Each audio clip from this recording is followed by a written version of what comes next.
Your mom would be proud.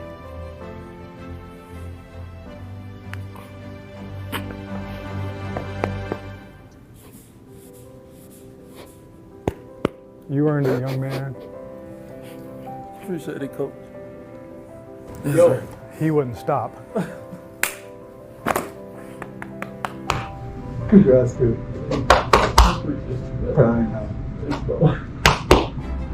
Love you, dude. Thank you, man. All right. Appreciate it, Coach. Nah, you earned it. Like I said, man. I just appreciate you trusting me. Always, Coach. Told Nah. you I want to throw a brick wall for you. Nah, I know you would too. Well, I appreciate you. I'm very proud of you. I really am. Nah, you earned it, young man. Thank you. You earned it. Yes, sir. That's freaking awesome.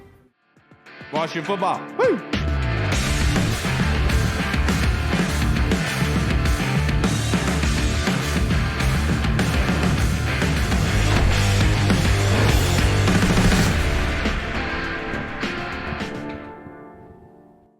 My fucking Hello, everybody, and welcome to the Burgundy Zone. Now, that is an intro. I am your host, Kyle, and I'm joined by my two co-hosts, Michael Hall and Michael Reed. The Burgundy Zone is a part of the Frederick Podcast Network. You can find out more by going to www.listenfrederick.com. This is our holiday special. You know, the Commanders are westbound and down. They're heading over to San Francisco. So we decided we would be joined on this episode to celebrate the holiday with some of our biggest supporters. So we thought, what better person to start this episode off with than none other than Coach Greg Curl. How are you doing on this Thursday evening, sir? I'm good, fellas. I'm good. How y'all doing today? Doing all right. You know, the holiday's flying up way faster than I thought it was, Coach. But, you know, it's a cold time right now in the area. But luckily for the Commanders, they're heading out west to go against the 49ers, who right now are playing some good football. They've won their past 5 games, Coach Curl. So my question for you. The number one priority for Washington when facing San Francisco as a coach looking at this team, what's the number one priority? Get in the end zone. Our number one priority is to get in the end zone. Take advantage of opportunities in the red zone. Take advantage of opportunities of good field position and score. Not field goals. We need touchdown. All right. I like that. 100%. And apparently I'm the only person who got the memo that it's Christmas around these parts, you know? So I just got to know, is Die Hard, is it a Christmas movie? Die Hard came out in the summer, but when the story takes place during Christmas time, so I think us as Americans, we just made it the Christmas movie. We did. And that wasn't my question. I am going to ask only Christmas questions over this entire episode. But how do you attack a Kyle Shanahan offense? What do you really have to limit? I mean, Brock Purdy's back there. He's been tearing it up. Mr. Irrelevant has been very relevant. I know everybody's sick of hearing that, but I mean, it's perfect. So how do you attack this? What do you got to stop? Pressure. We want to put pressure on Purdy. Pressure is going to help our back end, you know, be able to hold the receivers and maybe get some interceptions. But as long as we put pressure on them and we keep coming, because, you know, the one thing about us, we don't have one guy. You know, we got 5. You know, you don't know where it's coming from. So you can double team 2 and you still got another one out there, 2 out there. So if we can put pressure on the quarterback and disrupt the run, you know, our defense is going to take care of the rest. Everybody, if you watch the games we've been winning, it's been complimentary football, man. The front end complimenting the back end has been complimenting the front end, and that's what it's going to take right there. And, Coach, previously you talked about getting in the red zone. Right now, Washington is ranked 23rd in the NFL with a 51.35% red zone conversion rate, whereas the San Francisco defense is 14th in the league on defense, giving up in the red zone for touchdowns. So it's going to be a tall task for this offense, right, Hall? Yeah, I mean, like Coach said, they got to get points. Can't get 3, especially going into the playoffs. You got to be able to put points up on the board.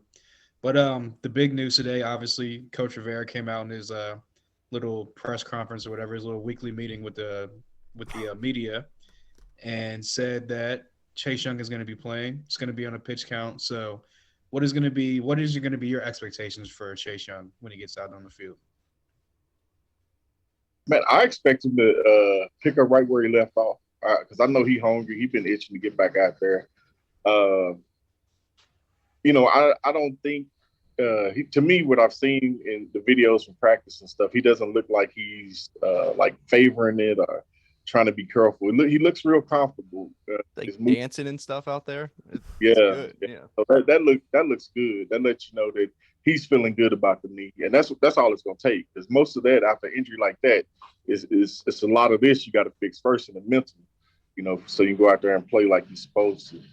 Absolutely. And coach, obviously your son, Cameron Curl, is the safety for the Commanders, and his coming back has really helped his football team. But another guy who's helped his football team along the way is Jeremy Reeves. Last night, he got notified by Coach Rivera. Obviously, the tweet and video went viral of him notifying Jeremy that he got into the Pro Bowl. So from your perspective, like just being around the situation, what is this for Jeremy? And how awesome is this of a situation?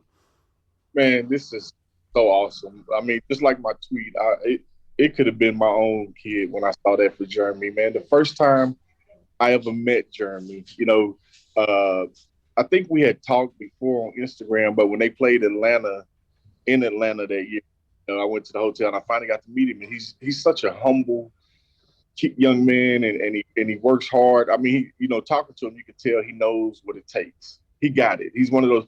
A lot of people don't have it. Just to know what it takes, and he knows what it takes. So, dude, I was so happy for him to see he got that, man, and I got to meet his pops and all that. I'm happy for the whole family, man. I don't think nobody else. I couldn't think of nobody else that could go other than that. He deserved it, bro. It was almost kind of like when you watch it, it seemed like they almost set him up to troll him, where it was like he thought he was going in there almost getting in trouble or something, or like he probably thought he was cut again. Remember his story about making the team and getting cut so much and stuff? He was probably freaking out, and all of a sudden he got named special teams, NFC special teams player for the Pro Bowl. That's pretty awesome. You ask me, but nobody did ask me. But Greg, I'm going to ask you. You like that? What a segue. Yeah. Great segue. Brian Robinson, of course, we all saw what he did against the Giants early on in the first half. He tore it up. Second half, they didn't use him that much. What do they got to do to kind of get this running game going again? Do you think that it's just a matter of sticking with it and just keep feeding him the ball? Yeah, don't change unless they make you change. Right. I mean, if it's working, why try to fix it? It ain't broke. Fix it.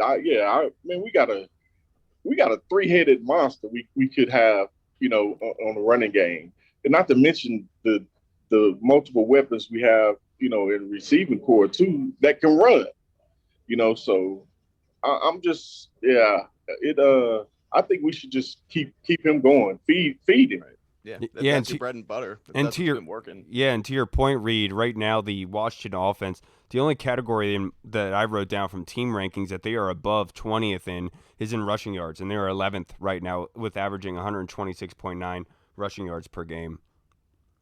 Yeah, I mean, I feel like if we're going to beat San Francisco, it's going to have to be kind of that Philadelphia Eagles game plan where just keep pounding the ball, keep getting it in second and third and manageable, and then hopefully keep converting on third downs.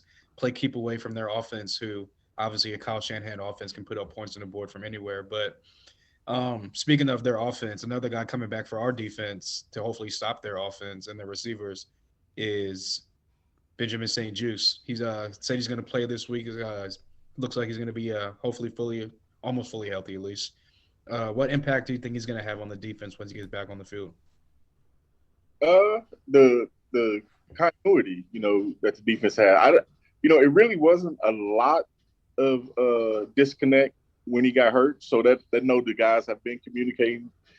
Some of the guys that came in to replace him did get caught up in a couple of penalties and stuff. So I think that might clean up with the experience that St-Juste has, on maybe some sloppy penalties or something. But as far as the gameplay, man, I think this unit as a defense have been communicating so good. It's plug and play, man. That's how, it's been looking. It's plug and play. If somebody go down, next man up, and we better go. Absolutely. And now, Coach, I want to be kind of careful the way I say this, but I know that we talked about the offensive identity basically and that Brian Robinson should get the ball more. But I feel like something good happened at the end of that Giants game. They were able to move the ball pretty well through the air. And what they did is they used a lot of play action to do that. But my big thing is, instead of it being the play action going short just for those short intermediate routes, I feel like they now realize that they should be hitting these guys deep in Jahan Dawson, Terry McLaurin, and Curtis Samuel. And so maybe the offense adjusts to being able to hit downfield. Do you expect that to be the case where we're not seeing Taylor just dink and dunk now? We're going to see them throwing deep balls a lot more off of play action while still ground and pound. Oh yeah, I definitely think so, man. Because like you said, I saw that too. And that's what the run. That's what pounding the ball is going to open up. Yeah. It's going to open up that play action and get everybody to take that step forward while somebody like Jahan, or Terry, they sneak by him and we just chunk it down the field and let them go get it. Yeah, and you're right, because the reason I say that, the 49ers defense right now are ranked first in the NFL in opposing rushing yards, giving up less than 75 rushing yards per game, but are 13th in passing yards, giving up north of 200 yards per game. Sorry, Reed. Oh, no. You're 100% right, man. That's a big part of this game. But another big part, Brock Purdy, he's been playing terrific. There's not much film on him. So what does a player like Cam, for example, your son, what does he do to prepare for a guy like that? Like, eventually this guy's luck is either going to run out or he's going to keep going, and all of a sudden we got the next Tom Brady. But chances are unlikely. But how do you prepare for somebody like that? I mean, there's no film on him.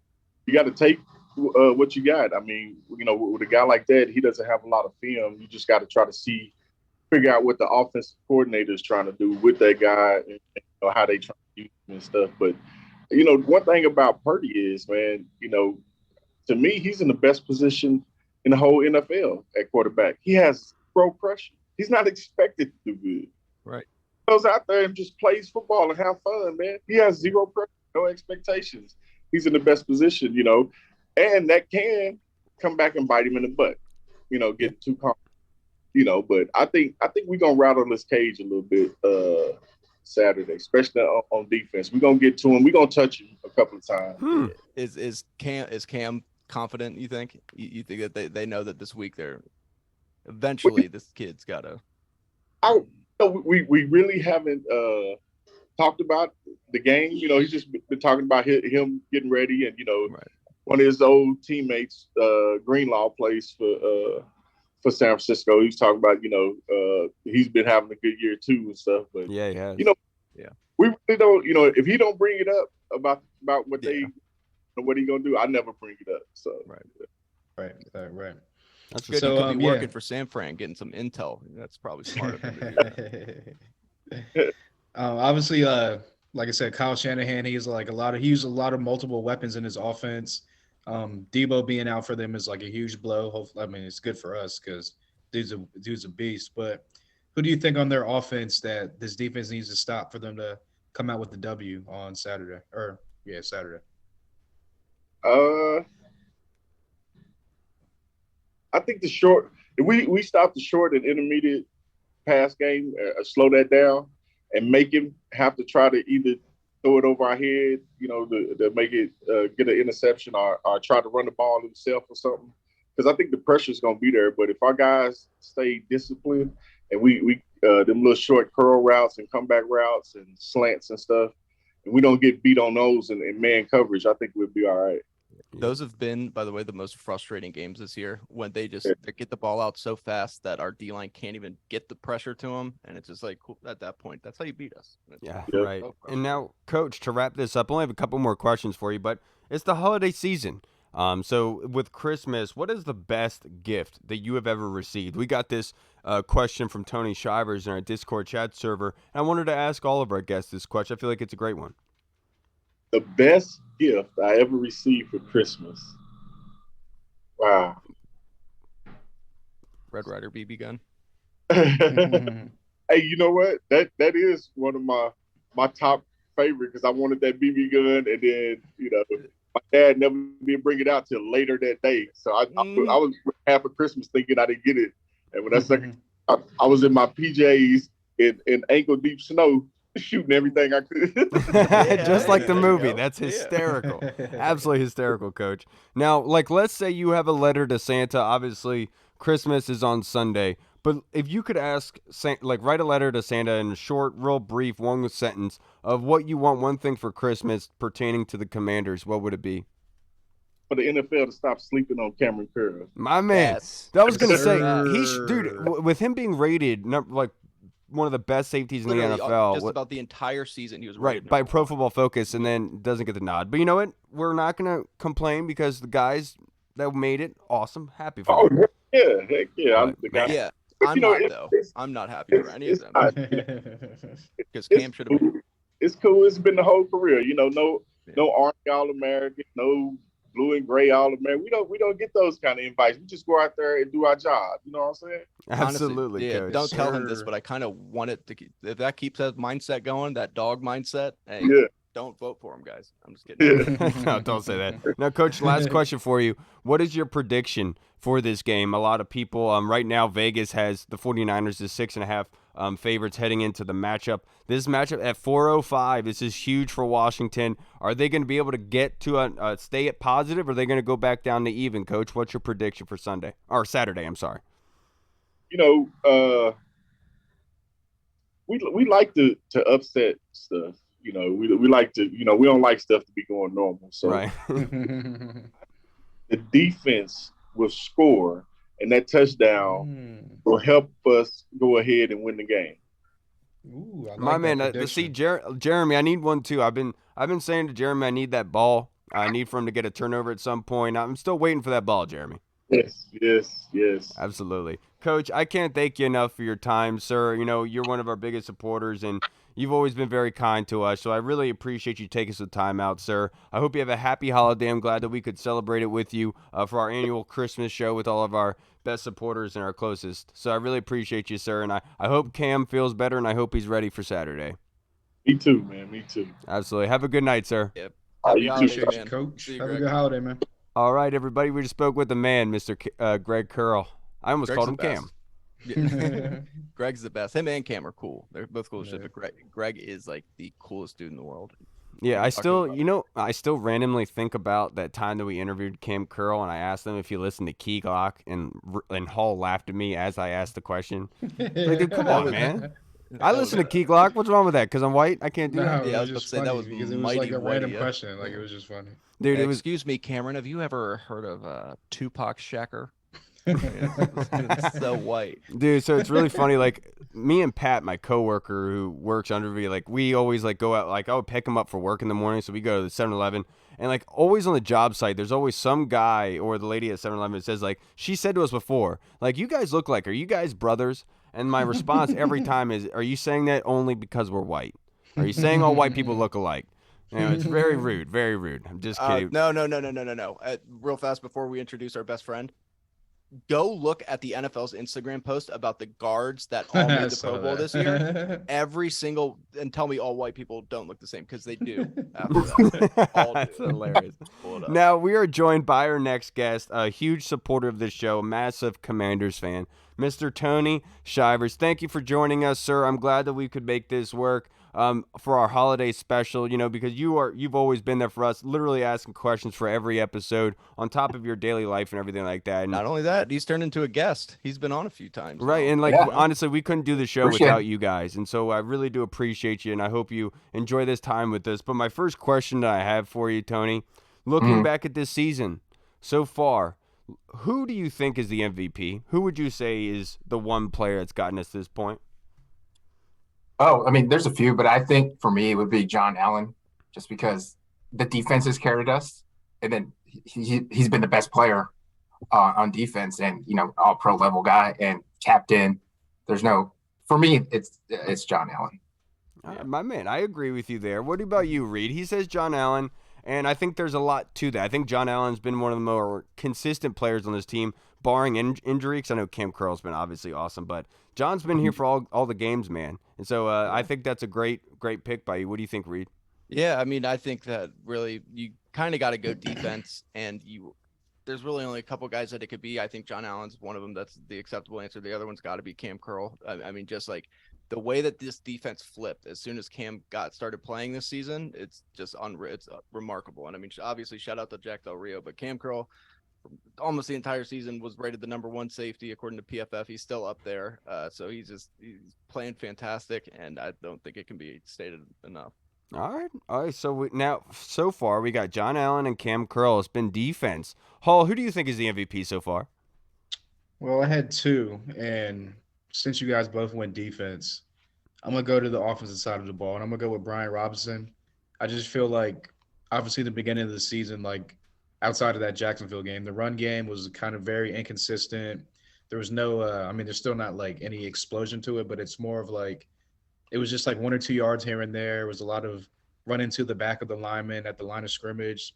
And then obviously the lineman and the offensive line at the beginning of the season wasn't up to par like it was now. Yeah, I saw that. I saw what you posted that. It was funny. Yeah, all white guys do look alike, I guess. That with beards. Right. Just Bunch like of me. guys Guards, drafted man. from There's a bunch of Wisconsin or guards. Iowa. Yeah. Or Iowa. All They look Midwestern like white me, guys. fat with Yeah. beards and white. Yeah. Yeah. This is guards, going on, man. I'm This is a sorry. bunch of That's guards. cool. Looks like a bunch of now- Mike Reeds up there. But yeah, once Brian Robinson came back from the obviously getting shot and robbed and started feeling like a little bit like healthier throughout the season, this offense obviously with the ground and pound game, we found an identity, and he was a big part of that winning streak. Him and Antonio Gibson, the whole running game, but mainly him, just literally not going down after one tackle, just making a 2-yard loss into like a 4 to 5 yard gain, dragging piles of like 3 to 4 or 5 different people with him at a time. So Brian Robinson, like I said, I feel like he's just changed the life of this offense and gave them an identity. So Yeah. without him, I don't know what this offense would look like, to be honest with you. 100% completely changed the identity. Yeah. They rode him like Kyle on the weekend, just super hard. Knew it was Till the coming. wheels fall off, baby. For me, obviously, like I think Terry deserves it. Terry, 68 receptions, over 1,000 receiving yards, 3 touchdowns on the year, has been crucial, and I think that he does deserve the credit for being one of the stable forces on that offense, even though they are lacking a lot of the categories there. But he's been one of the proven pieces to help this team. But I think another guy deserves to be in the conversation is Curtis Samuel, just because he has been effective in a lot of their wins and helping them get to this point. And his use of the run game, I can't tell you how many 3rd downs and 4th downs Curtis Samuel has contributed and supported with this team. So for me, it's one of the or 2 of those guys. But I also think Taylor Heineke deserves a hat in the race. Oh, I'm just Mark saying. Tyler's gonna message you, tweet at you angrily after that. You said that. Yeah, you're stupid. Now this He's next gonna break question, Tony. YouTube once he sees You it. So- don't say that name around that guy. You So will. Tony, I'm like cross-referencing the questions from that were submitted by the same people that are going to be on this show. So we have the Colonel coming up last here today, and his question I want to ask you first. Chase Young will be making his season debut against San Francisco this weekend. What do you think our defense is going to do to Brock Purdy? With Chase Young coming back, I just think it adds another element to the defense. And like whoever Trent Williams is going up against, I mean, obviously it's Trent Williams, but then that frees up either Chase Young or Sweat on the other side to not be guarded by the best tackle. And with Brock Purdy, I feel like this is probably the best defensive line he's faced, and especially with the pressure up the middle too. So I think there's a good chance you'll see a more flustered Brock Purdy, but you never know. I mean, they're still run heavy. That the opportunities to get after him might not be as high as we would hope. Yeah, and also let's not forget Christian McCaffrey got snubbed from the Pro Bowl, and that white boy is pissed. So they're gonna be feeding him the ball. And What do you think, Reed? That's the great job, Tony. I agree with you wholeheartedly that getting after Brock is going to be very important for this game plan. But what do you think that they do to Brock Purdy with Chase Young coming back, Reed?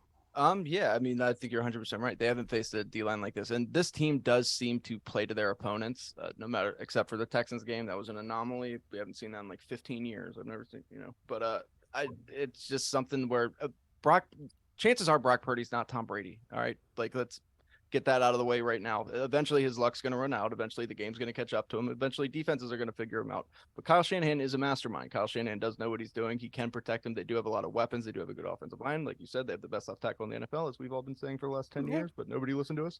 And it's going to be tough, but it's going to happen eventually. And I would imagine that 3 games or so is enough. Get this, Mr. Irrelevant out of here. I agree with you. I do hope that they use Chase Young. I know that he's going to be in a sample size, limited snaps, but I would like to see him used more over the center, over the guards, and kind of like that gadget blitz formation type of thing. I don't want to see him just straight up line up on the outside, go after the pass rusher based on where he is right now. I think with his strength and everything, he could be utilized on the inside in those rushing formations to be able to contain Brock Purdy or Christian McCaffrey in that sense. But Tony, I want to wrap this up with you as we still got a couple more minutes here.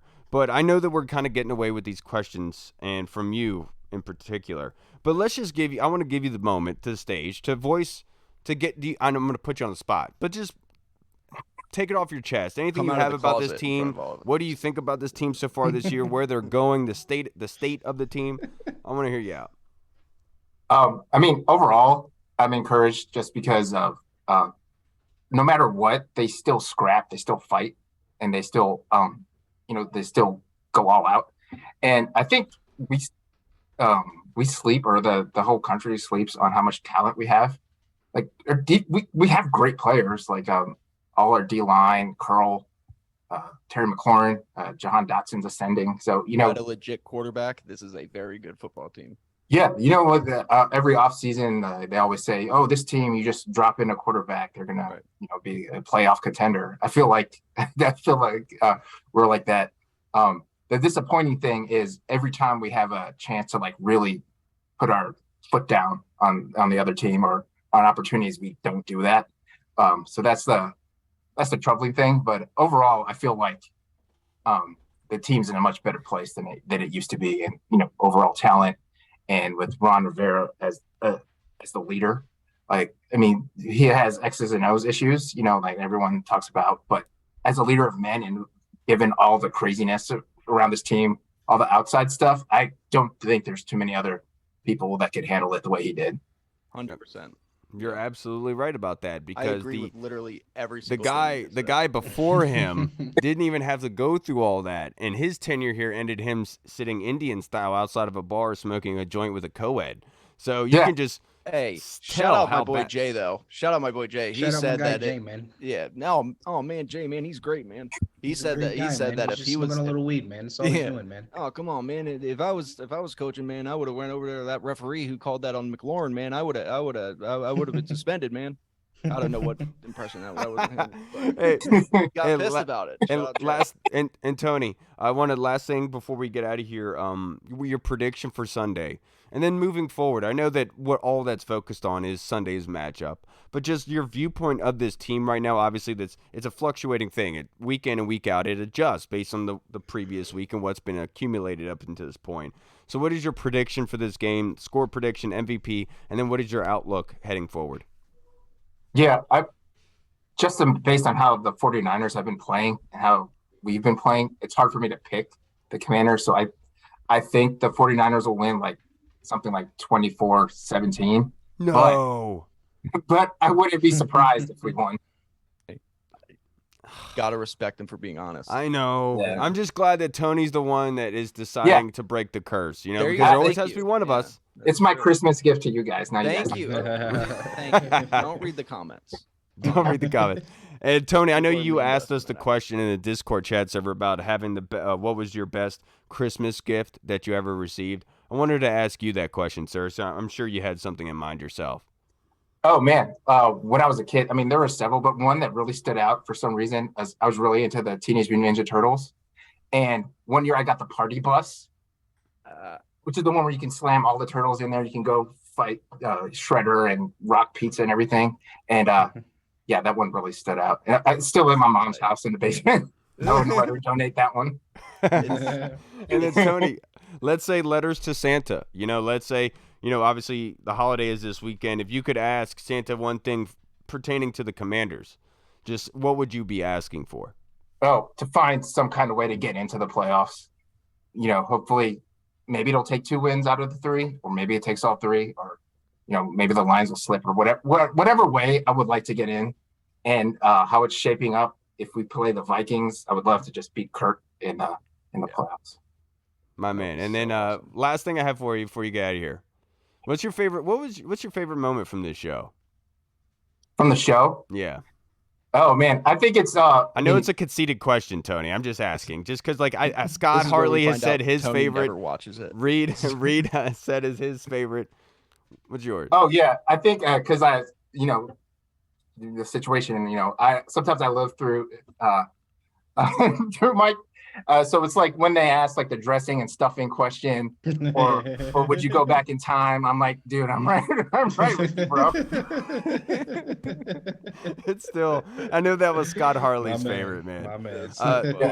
Tony, I can't thank you enough, man. You are just such an awesome dude. You know, we haven't been able to meet yet, obviously, because of circumstances permitting, but, you know, we've gotten to be able to get close. You've been a constant supporter of not only us, but other fan podcasts in the community and of the team. Obviously, huge Commanders fan. Really do appreciate all your support, and I hope that, you know, we can at least give the support back to you and show how much we do appreciate it, dude. Because we really could not do this show without you, man. And you make it a lot of fun. We really appreciate you, brother. Like we said, you're a guest now, man. You come on here and you give insightful knowledge. Appreciate it, guys. I like how you guys always reach out to the fellas on the Discord, and you know, it's good to chop it up with y'all. Yeah, it's always fun, and we always feel comfortable in the Discord chat server. And by the way, that is a sick hat, Tony. I was looking at that online. The green Washington Commanders hat with the black W on the front with the black bill. That looks clean.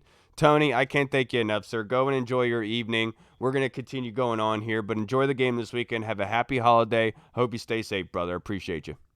Y'all too. All right, Tony. Have a good one, brother. All right, everybody. We just talked to the man, Mr. Tony Shivers.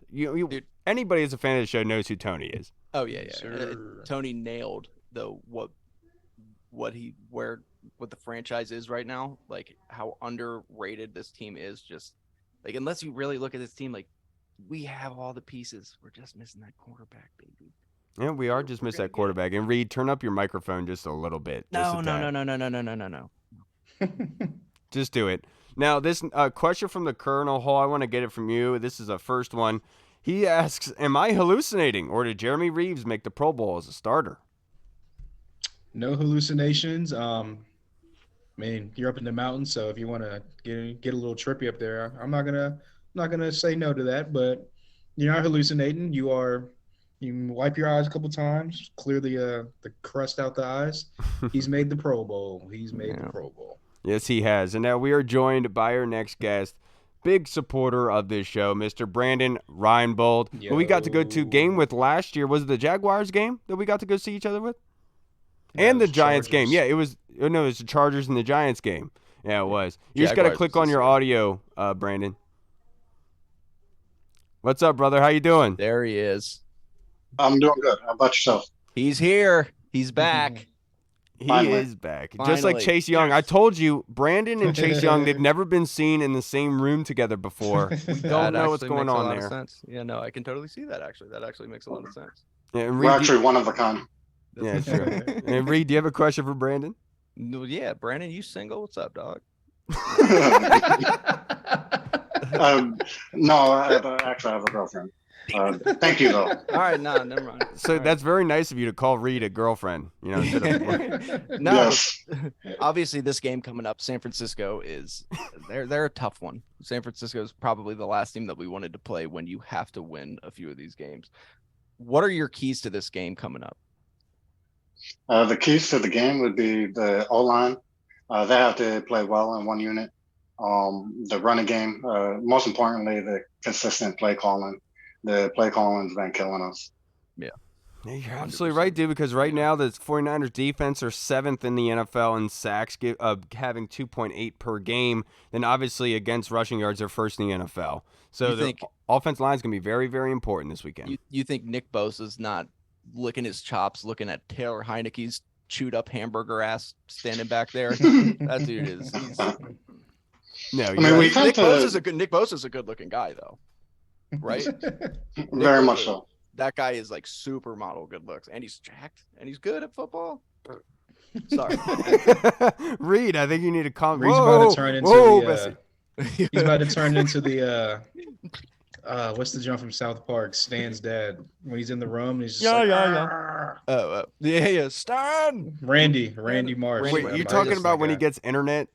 Yeah, and he gets his internet in the tent. Greatest cartoon character in history of TV. Now, hey, Brandon, so this question that we got is from the Colonel, and he's asking, am I hallucinating, or did Jeremy Reeves make the Pro Bowl as a starter? So, obviously, we've kind of talked about Jeremy Reeves making the Pro Bowl, and this is huge. But for you, what does the Jeremy Reeves making the Pro Bowl mean to you? Um, I mean, if we've had people make the Pro Bowl on special teams, it's either been long snapper or Trustway before. But I remember Ethan Albright; he made the Pro Bowl the one year. But for a special teams player to that actual core part, it just his dedication. You could tell he was hurt a lot after the postseason run when we played the Bucks. He was a starter going into that. But to actually have him contribute this year and his journey to the NFL is just absolutely amazing. It really is, man. I really am happy for the guy because a lot of times in business world, the good stories don't ever come up, but glad that this one was able to. But my question for you, Brandon, going forward, this Taylor Heineke situation, because I think everyone in the fan base has a different opinion on what needs to happen for these next couple games. Then going into next offseason, you always have questions for us in the Discord chat server pertaining to stuff like this. So I have a question for you, sir. What would you be doing with the quarterback position to finish this season and then going into the offseason? And obviously, how we'll be going into the future. To me personally, you have to bring Heineke back. I mean, whether you love him, hate him, he's been a consistent quarterback, and we haven't had that in a very long time. I mean, his play could be a lot better. We all agree on that. But the team rallies behind him. The team obviously wants Heineke at quarterback. He needs to do better, yes. But if you think about it, I mean, this is his second full year starting. So I mean, yeah, he's like almost 29. So I mean, his age is a concern, but I mean, he knows the system. I mean, just give him time. Maybe he could get better. It's a possibility. I definitely think you have to explore the other options. But going into like the free agency, the draft, we have to shore up the offensive line because it don't matter what quarterback we have back there, as long as we have the same offensive line. It's not going to do anything. It's not going to matter. That's a very, very good point by you, Brandon. Also, like Taylor Heineke, if they're looking to go the route with Sam Howell next season and give him a shot, or bring in a rookie or something, if they want to trade up in the draft and bring in somebody younger, you have to keep Taylor Heineke almost because of how well he knows the system, and he can be that little stopgap if those guys aren't ready. I mean, Taylor, it makes too much sense. The team likes him too much, unfortunately, for everybody who hates him. I mean, it just is what it is. Dude, there aren't many, but there are people who legitimately hate that dude. It's weird. Yeah. No, I know like one person. I think he's like a writer. So he hates him. Like really hates him. Yeah, if you say Taylor Heineke's name 3 times in the mirror, Mark Tyler comes at you and yells at you through the bathroom. That's what I heard. I don't know if it's true. Now, Brandon, heading into this matchup this weekend, the Commanders going against San Francisco 49ers on Saturday at 4 o'clock. What's your opinion? How do you think this game is going to end? Who's going to be your MVP? So what's your prediction in MVP? There's going to be a close game. And we tend to lose the games that we should win. We tend to win the games we shouldn't win. I feel like it's going to be pretty close. Probably score of maybe 21-17. I mean, I might be biased, but I'm going to say Washington wins. Yeah. And then bring it on, dude. I need all of it. I mean, I got to go McLaurin, the jersey. I got to give him the MVP. He finally got his first Pro Bowl, much deserving. So I'm going to go with him, the MVP. Yeah, my next question for you, we just interviewed with Coach Greg Curl, obviously, and we kind of talked about Cam Curl not making the Pro Bowl, even though being ranked at the top half of PFF all throughout the year. What is your reaction to Cam Curl not getting the Pro Bowl? I mean, it's understandable. We don't really have a winning record. He's been, solid. He's been up there ranked as one of the best. He don't have the interceptions, but he's also injured a little bit. I love Cam Curl. It makes sense to why he didn't make the Pro Bowl. He probably should have, but I mean, it does make sense to why he didn't. Maybe if we have a winning record, I feel like he probably would have made it. I just feel like the stats wasn't there. We were so bad for so long early in the season that I mean, it sucks, but that fan voting, man, that's what it is. But now that his name's out there a little bit more after the way he's played, and especially if we go on a playoff run, I'd imagine next year if he keeps this up. The fan voting don't really make much sense. Tua led all players in votes. Right, yeah. And he didn't make it. I feel like Cam... go ahead, Hall. No, I feel like Cam is getting like the Terry McLaurin treatment where everyone knows he's like such an underrated player. He's getting slept on because he's in Washington. He never makes like Terry obviously makes like splash plays, but being a safety, unless you're getting interceptions, even though he did his first year, his rookie year, but unless you're consistently like making interceptions and fumble recoveries, or you're like Jamal Adams coming off the edge making sacks and stuff like that, you're not gonna get like that top like national recognition. And I just feel like Cam Curl's one of those guys on the Terry McLaurin trajectory where he's just slowly creeping up, and people are just like finally starting to realize, oh damn, this is a really good player. So I think you're right. I think next year, just like Terry, everyone wanted Terry in there last year. I feel like next year Cam Curl is going to be the guy. Everyone's going to be like, yeah, this is Cam Curl's year. Yeah. And while we're on this, I 100% agree with you, Hall. And while we're on the subject of abolishing fan voting, let's abolish the lottery in sports. That is the stupidest thing. The Nationals now got screwed. Even if the Nationals don't win a game next year, they can't pick higher than 10th. What? In the following draft? Nah, it's like 7th or something like that. It's Can't 10th. put higher than 6. It's 10th or something. Really? Oh, He's wearing a Christmas sweater. He's right about this, Hall. Yeah, see Get that, that Hall? together. No, the Hall's probably right. It's probably 6 or something. But either way, it's stupid. It's dumb. And the NBA's rigged anyway. And also, the real lottery, we should abolish that because I haven't won shit. Did you get your Christmas sweater from Chris Paul? Yeah. They match your stockings. Does it? They was running today. I got it from Chris Paul, the NBA Chris Paul. Oh, the NBA Chris Paul. I met him. You got connections. Yeah. Yeah, Well, it's a Kardashian. Apparently, Kanye said that. Yeah. Now, Brandon, to wrap this up, I only have a couple more questions for you. But we've asked each guest here their letter to Santa. Basically, obviously it's coming this Sunday, but if you could ask something for the Commanders season going forward, what would you be asking of Santa? To close out the season strong, make the playoffs. It would be a wonderful Christmas gift. Consistency with the O-line, more so the quarterback situation. That would be my Christmas gift. I feel like we all would be happy. Yeah. We all would, and so that'd be... Yeah, you're right about that. Last question I have for you. What is the best Christmas gift that you have ever received? Or most memorable? Most means the most? The most memorable, probably right after my father passed away. Got a whole bunch of like Redskins stuff, like different cups, Redskins bulb, a Redskins hat, similar to the one I'm wearing. But that would probably be the most memorable one. There we go. Hell My yeah. man. Stuff you're gonna keep forever. Last thing before you go, Brandon, obviously because you support us so much, and you were the one fanting the flames for Reed to be able to continue writing his burn files, the dumpster files that he had for the BurgundyZone.com. You've been so supportive of us over the years. So I'm going to give you this last little bit. If you have anything to get off your chest about the Commanders, anything, how you feel about the team right now, anything you want to say? Y'all do a pretty much a good job on like hitting everything. Y'all are professionals, true professionals at this. I just enjoy watching the show. Give a shout out to all of you. I appreciate you letting me come on the show. I really enjoy it. Reed needs to get back to the ratings. Definitely need to get back. And that's the motivation I need. I'm going to add that to my Christmas list tonight. And we're nothing short of it, but Brandon, we wouldn't be able to come on here and be able to make this show without the support that you give us, brother, and being a great fan. I'm glad that we were able to go see some games together last season. It was so funny when we left that this Giants game and seeing you walk around the stadium with like a grocery bag full of merchandise. I was, my goodness, yes, I had Brandon. to go shopping. Yeah, you're going to town right now. Hey, we gotta go to another game, man, so we can heckle some more fans together.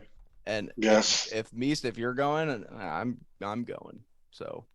Yes, we all have to go. That's right. You and Brandon went together, and you guys were hassling fans the whole time, right? Yeah, the Chargers fans in front of us, even though they got the last laugh. They got the last laugh, and we were kind of blown about that, but it was a good time. It was upsetting. Justin Herbert looks like a 40-year-old woman sometimes, so really loud. All right. Thanks, Brandon. I appreciate you, brother. It was good to be able to talk with you and hear your thoughts on things. Have a good night, brother, and have a happy holiday. Merry Christmas, y'all. You too, brother. Glad to see you. Glad to see you're doing well, man. Yes, sir. All right, brother. All right, everybody. We just spoke with the man, Mr. Brandon Reinbold. Love that dude. Oh, yeah. Brandon's it was such a good time at the game with him, man. Like, we were just pounding beers together. It was tight. So you and Brandon went to downtown Pound Town. Yeah, Love man. that Pound Town. Yeah. That sounds a little weird. Not going to lie to you boys. But let's start getting into these fan questions before we are joined by our next guest. I told you, boys, we are ripping and rolling today. I did not screw around with what we were doing with our fans because we want to give back to everybody that makes this happen. This question is asked by Orange Crush 92. Thank you, sir. Really appreciate it. Wish we could get you on here one day. But his question is, do you think Chase Such Young... a mysterious guy. He is very mysterious. Do you think Chase Young waited to be 100% for his bout with Trent Williams? Hall. I feel like Montez is probably going to line up on that side a lot, but I mean, yeah, I would love to see Chase go up against Trent. Obviously, Trent is the standard at left tackle, been the standard for a while. But the question is, do you think that Chase held out that week so he could face Trent in his comeback? No, I mean, no. I just feel like this is the most confident he's felt all season. Like Coach said, he's been able to push off his leg, drive off his leg in practice. I'm going to assume he wasn't doing that in the prior weeks before this. Just listening to him talk over the past couple of weeks, you can kind of tell he was trying to just build his confidence back up and get back to the Chase Young that we all know and love and grown to love. So I don't think it was just he was waiting for Trent, but I think it just happened to land on that. But what other matchup to go against and see where you're at physically than against Trent Williams? Yeah, Orange, it would be very funny if that was the case, because then Chase Young is truly a dog. If that is the case, where he's like, I'm not coming back until I'm going against the best, and Trent Williams, which is freaking awesome to hear. But that being said, I would hope it wouldn't be based on that, and it would be more because the more reps that he has, the better he can get back into game form. Remember when Tyler Larson came back from injury, he didn't look the same as when in the last couple games before he got re-injured again, right? Like, you got to work yourself back into that game form. And so the earlier you get back out there, the quicker that you'll get acclimated and helping out, really getting back to form. That being said, I would hope that motivation is there to go against Trent, but like I said earlier, I don't want to see him lined up on Trent. I want to see Chase Young moved around to make the offense think, to Kyle Shanahan think like, whoa, Chase Young's on the field and they're moving him around. Is something going on here? Cause a little bit of chaos there. I want to make some guys think with Chase Young, use him as a gadget piece in some sort of sense to be able to bring pressure on a Brock Purdy, because honestly, the one way that you can get a turnover and some points on defense in this game is by pressuring Brock Purdy. Harder, it's easier said than done, but it can be done. Yeah, well, who knows? Maybe as a force field around him, because we haven't seen it yet, unfortunately. No, I don't think Chase did it on purpose. And that's surprising Kyle didn't say, because Kyle's like the ultimate conspiracy theorist. So for Kyle to say that he didn't think that there's anything of substance there, then it's not true. Well, I'm just Kyle, how do you feel about the moon landings and the Earth being flat? Look, I'm just saying, man, Chase Young has his own ideals and stuff. I'm not going to push that disrespect on him. All right, he's a very logical person. I don't think that he would be a type of person to do conspiracy. But speaking of conspiracy, we are now joined by our next guest, very big supporter of our show, the Discord chat server, Mr. Tim Towner. Thank you so much for joining us, Tim. How are you doing this evening? I'm great. Can you all hear me? Yes, sir. We can hear you just fine. I wanted to ask you the question from Orange Crush 92. We already kind of answered it, but his question was, do you think Chase Young wanted to be 100% for his bout versus Trent Williams? No, I have the impression that the management of the team, Ron's and everybody, that they're holding everybody out. I mean, they're not letting. I don't know what the new concussion protocol is, but they kept Schweitzer out a long time. You've got Ben St. Juice. I mean, everybody had the feeling that he was going to play last week, and it was a surprise that they didn't. And I think that you look at somebody like Chase, and going down the road, I bet deep down inside they don't think that they're going to win the Super Bowl this year. So if you hold him out and make sure he doesn't mess his knee up anymore, that's probably the way that they're thinking. Right. I agree with you. And then the other example of them being kind of cautious with these injuries is also Jahan Dotson with his hamstring. Everyone was complaining about him getting back in the lineup. Why wasn't that happening? Right. But this next question that we have is from Scott Hartley. We're all going to answer this, but Tim, I want you to answer it first, sir. Oi! Yes. Yeah. Good job, Tim. That's how you know you're a veteran of the show. Yeah. He says, all right, mate, what's been your standout moment of the year? I don't know why it's Australian. I don't know why. Okay? I don't know why. You're don't American. blame me. Just be American. You don't have to put them all in a box together, Kyle. The standout moment of the year for me so far is Jahan's touchdown at the end of the Giants game, followed by Jahan's catch over the top of that guy. Dude. I think both of those, he is just, Game winner against the Jags, too. The game winner against the Jags was incredible. Yeah. That was all him. That wasn't Wentz. Wentz just kind of closed his eyes and threw it up there and could have been knocked away. Somehow he caught it. It's amazing. I'm loving that guy. Dude, seriously, his hands are like magnets for footballs. It's absolutely insane. What do you think, Cole? What's your standout moment of the year? It's got to be the game that we were at, the Vikings game. Speaking of closing their eyes and just heaving it up there, the Taylor Heineke just Carter Samuels down the field somewhere, just heaving it up into 3 Vikings players and a referee. The Vikings player crashing into the referee. Somehow, some way, Curtis Samuel coming down with the football and scoring a touchdown, rolling into the end zone. The stadium going crazy. That was the first time. I've been to a game since week 1, the Jags, and that was like a really electric stadium. There was a lot of fans in the stadium that day. So, yeah, that was the one standout for me. That just wild, crazy play from Taylor and Curtis. Dude, it's so hard to pick one. To be perfectly honest, I would like to say the Jonathan Allen interception. That was absolutely huge because it was like a pivotal moment where Jonathan Allen's getting an interception, of course. But I think, in all reality, I think it's the touchdown reception by Terry McLaurin in Indianapolis, or on the 1 yard line. Like, that was just one of those, it kind of fueled everything moving forward. And I feel like, for me, it's at Terry McLaurin. All right. So it looks like I'm the one here to pick up the right answer, and that's the Eagles game, just in general, where we beat the only undefeated team in the NFL. But if we're just going strictly plays on the field, either the interception by Kendall Fuller against the Falcons, or Benjamin St-Juste stop against the Bears. Both of those are just incredible plays, and they ended up winning the game because of them. Yeah, and then, Tim, I kind of want to educate the fan base on you, sir. Kind of give us your history with this team, and then what your outlook and with your projection of this team this season. And your social security number and address as well. Thank you. I live in Atlanta now, but I grew up in Arlington, out by Chain Bridge. Was born in '60, and I first knew of the team when they hired Vince Lombardi. That's the first time I remember hearing. I can remember being in upstate New York, in Plattsburgh, New York, in '72 when they went to the Super Bowl, and we were there for like a month, and sitting out in the garage watching a little 13-inch TV, watching all those playoff games up to the Super Bowl. So I've been a fan ever since then. I feel almost sorry for you guys, and I see people get so caught up with all this, but when Joe Gibbs was here, the teams would be 6-6 and then end up, making the playoffs and making a run. Things happen. And I try not to get too depressed about it all.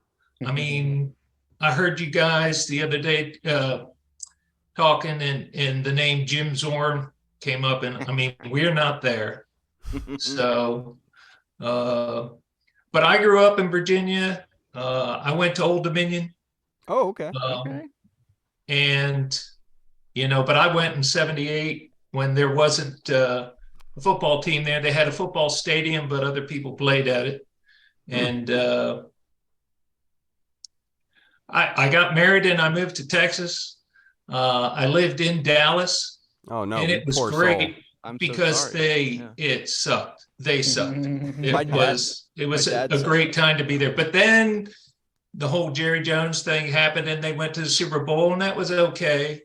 But I can recall when I was there, the Redskins were also in the Super Bowl. So I listened to The Ticket, which is a radio station out of Dallas, and they're hilariously funny.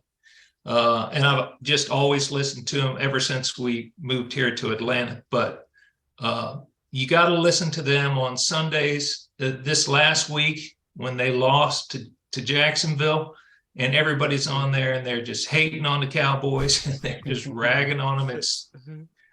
very enjoyable to hear. My I'm man. Now, 100% gonna listen to that. now, Tim, to wrap this up, what's your prediction for this game this weekend?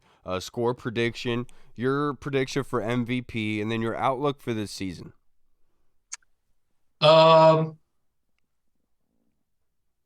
Prediction for this weekend, I was kind of taking a look at that, and I'm going to say we win 31-28. Wow. Yeah. High scoring game. I like it. So I remember the last time we were out there and Arizona. yeah, Cam Curl had a pick and Yeah. return. Chase I Young think had we're that. going to need something, Chase had a return. We're going to need something like that. But I kind of looking, San Francisco lost a couple games early on. But since that time, the only ones that they've lost, the other team has put some points up on them. So we've got to have that. So I'm thinking it's going to have to be a high scoring game, at least for us. Can't beat them if all you're scoring is 7 points. Hey, and maybe both quarterbacks just turn into their form to just start throwing picks all the time. And these defenses score all the points. That would be interesting. They're good defenses, very good defenses. The comp for Purdy was Taylor Heineke. They're Yeah. basically the same guy. Right. Which says if you could sit there and you could somehow pressure him, and you're going to have Young and Sweat and Payne and Allen all going, do some bull rush. They've got a rookie guard, so Allen should have a good day.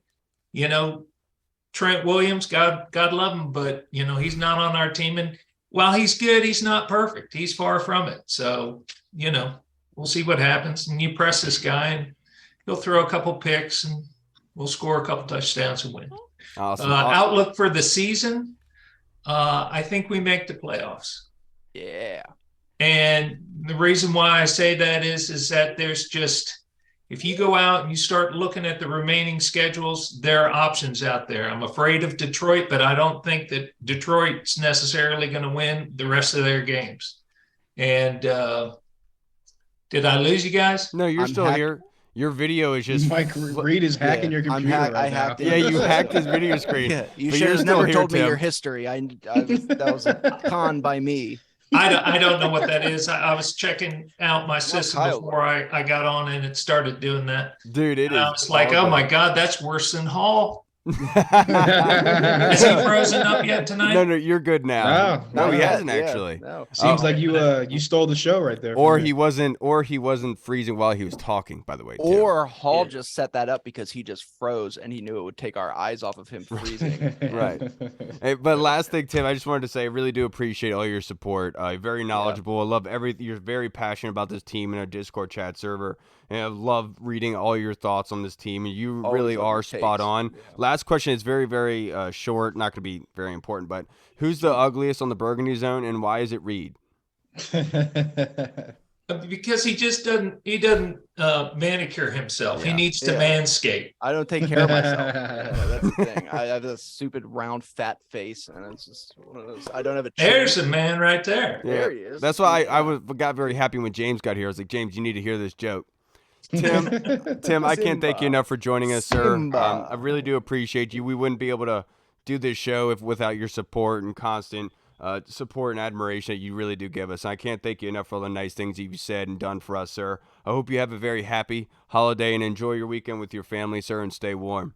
Hey, Yeah. you guys have a great evening. We'll talk to you later. Yes, sir. right, We'll, sure. we'll do this again. We'll do this again, Yeah. Tim. Have a I'd good one, love to. bro.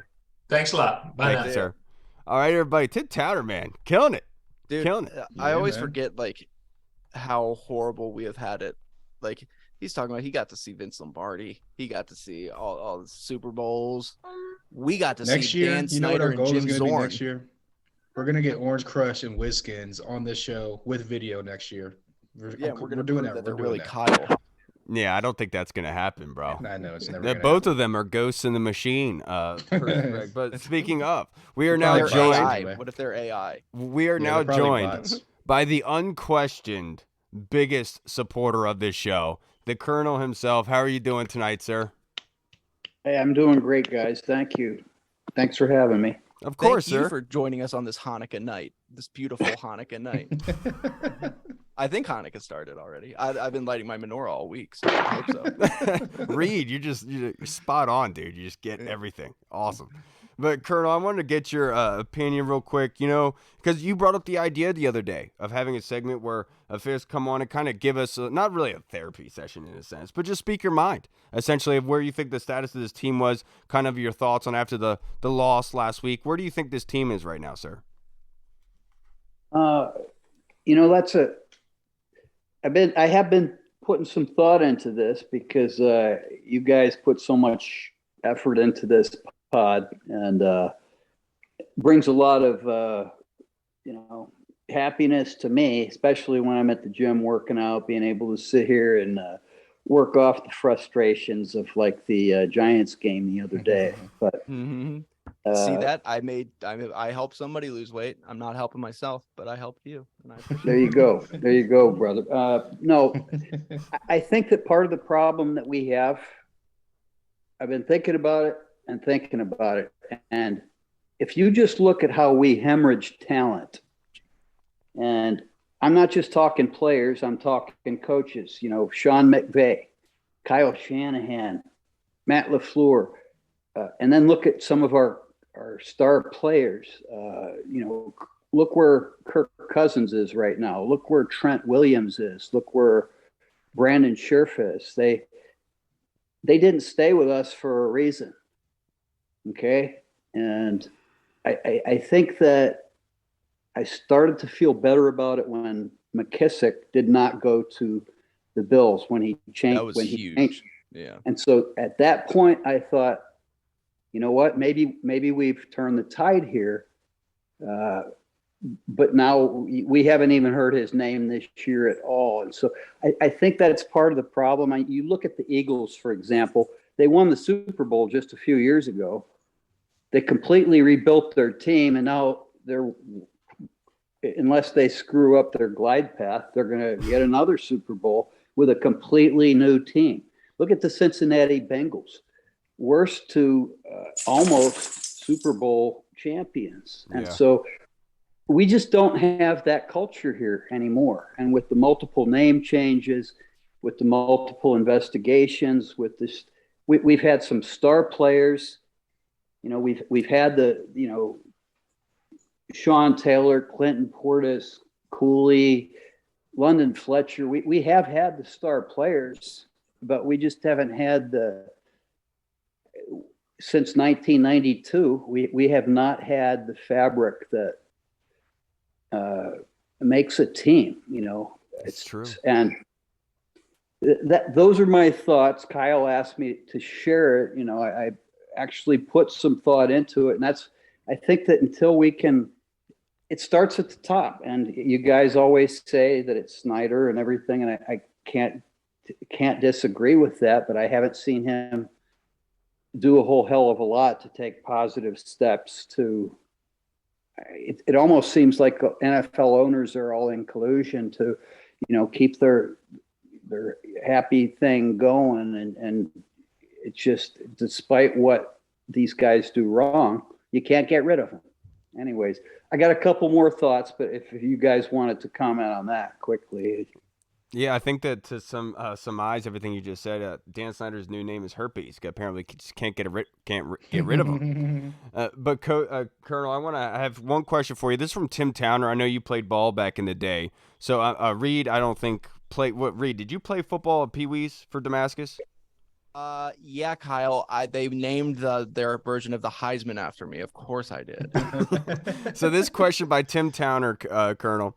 Can you share an experience of the coldest weather you ever had to play in? His example is 1977 Virginia State Catholic Championship at Benedict High School in Richmond with 17 degrees at kickoff. Well, I played football in high school at Wooten High School in Rockville, Maryland. We did have a snow game.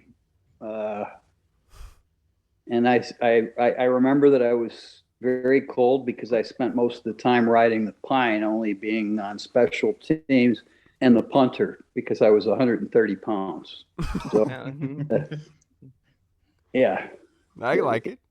That's about 110 more than Kyle weighed in high school. Kyle was 20 pounds apparently. No, I was fat in high school, dude. I was a big boy. I was more wide than I was tall. Yeah. But for me, Tim, in high school, I played for Clarksburg, and they didn't have lights at the time because it was brand new. So all of our varsity games were played on Saturdays.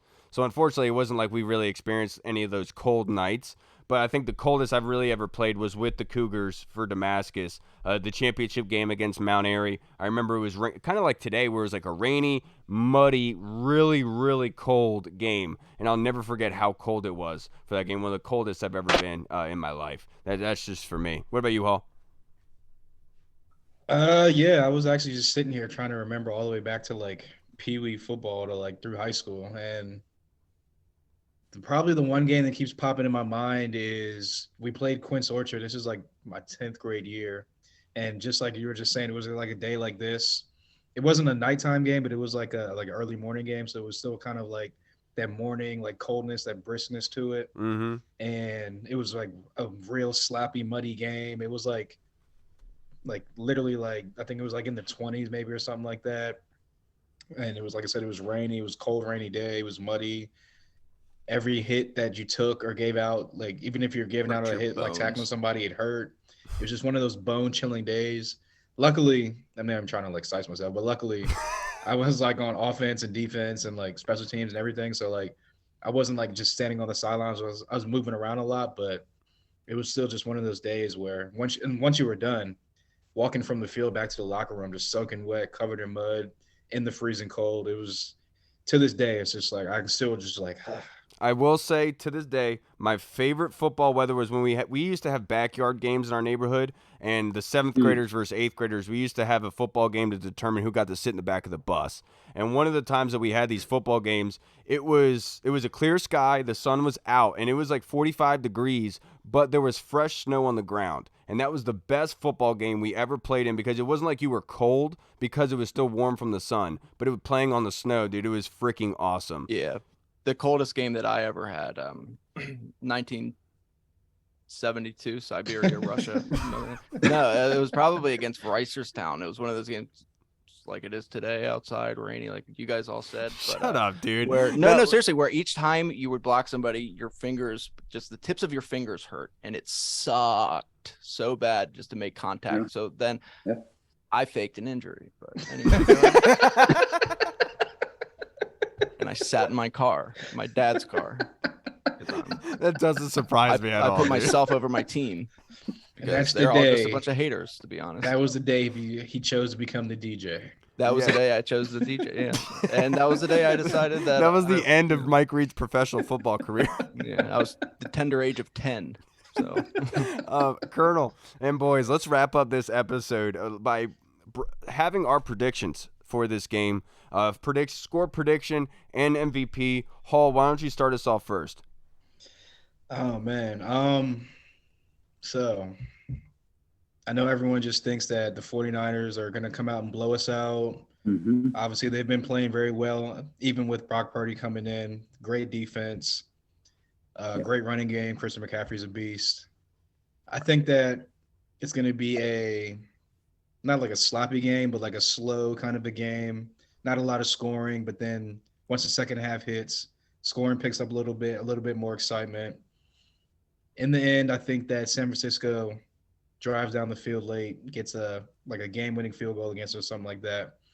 I'll go. You're not supposed to keep do that. it close. Remember, it's going to be a close game. Tony was on here. Yeah, I mean, someone's got to do it. There's a new Tony did it. You're just a hater. New people. You're just a hater. Two people. There's been so many people there. I got to even it out. One person can't just do it. Two people got to do it. No, yeah. But I'll go San Francisco. I'll go 27-21 or 24 because they're going to move by field goal. I'm disappointed in you. Very disappointed. Colonel, what's your prediction? Who's going to be the MVP? I can't put my blinders on, man. I can't. There's a couple more storylines, that we haven't even really talked about. First of all, this is a must-win game. It's like for Shanahan and Trent Williams, they desperately want to beat the hell out of us. as far as that, either one of them sitting, and there's probably one or two others on the 49ers that used to be ours as well that want a revenge game. So it's just not going to be a sit back on your heels kind of thing. This is going to be a hard fought game. I think we match up pretty well, though. There's another storyline would be that, Bosa is a mentor of Chase Young. And so he's those so attractive. Yeah. He looks like a GQ model. He said yeah and then laughed when he realized what you said. Weirdo. So that's another story. That's another storyline. But look, we beat the Eagles, right? We almost beat the Titans. We almost beat the Vikings. We beat. Come on, we can do it. It's a question of whether or not they whatever the hell happened against the Giants. I'm still shaking my head about if they can get their heads out of their ass and they have a chance in this game. I'm going to say that we do it, that we beat him 21-17. At least somebody has balls on here. We're going to beat him 21-17, Thanks, and I appreciate it certainly ain't going to be Taylor Heineke. I think I'll say Benjamin St. Juste, MVP. Ooh, I like that a lot. What's your score prediction, Reed? Yeah, I like the points that you brought up. I like the Chase Young, Nick Bosa situation there too, because they were friends. I mean, Nick Bosa was a mentor to Chase Young at Ohio State, and I will just say I do think that putting a guy that looks like Nick Bosa in San Francisco, a place where there's more male kissing per square inch than anywhere else in the country, the NFL did that on purpose. But I digress. That's a good conspiracy, man. Dude, are you gonna predict the game or what's up? Yeah, no, eventually. Just let me bask in it. Let me figure this out. I'm gonna say that the score, Washington is. Oh my God. Washington plays to their opponents, as you noted. I mean, beating the Eagles was huge, and I really think that every game this season, aside from the Texans game, which was we've kind of just played to our opponent, and that kind of seems to be our NMO. Yeah. And San Fran's good, so that's a good thing. That means that we're going to play very good this week. So I'm going to go with Washington is going to end up getting it done because we need it more right now. Ron Rivera needs this more. Taylor Heineke needs this more. This defense needs it more. Chase Young needs it more. Everybody does. It's just more important, I hope. Yeah.